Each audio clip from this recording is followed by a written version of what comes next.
Viral pemotor tabrak gerobak gorengan di Depok, karyawan luka 17 jahitan. Sebuah kecelakaan menimpa seorang pengendara sepeda motor yang menabrak gerobak gorengan di Jalan Boulevard Grand Depok City, GDC, Kota Depok, pada Senin, 19 Januari 2026, sore. Insiden terjadi sekitar pukul 17.45 WIB saat korban, salah satu karyawan pemilik gerobak, baru saja selesai menggoreng dan hendak beristirahat sejenak. Pemilik gerobak, Dindin, menjelaskan kronologi kejadian.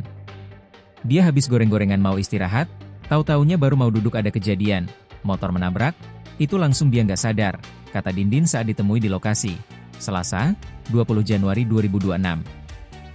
Korban sempat tidak mengetahui asal motor yang melaju dan kondisinya saat itu. Karena pingsan, korban dievakuasi ke Rumah Sakit Bunda Alia.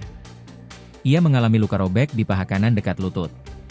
Karyawan saya 17 jahitan tapi alhamdulillah, ini juga sudah dieksekusi atau sudah dijahit, ujar Dindin.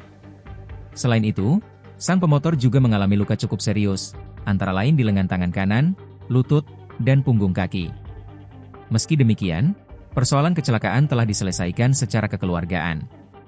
Saat ini, Dindin sementara waktu tidak bisa berdagang karena gerobaknya harus dirakit ulang.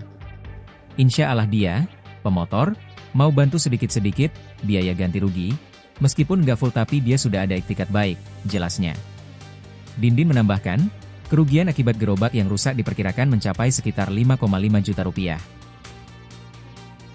Download Tribun X sekarang, menghadirkan lokal menjadi Indonesia.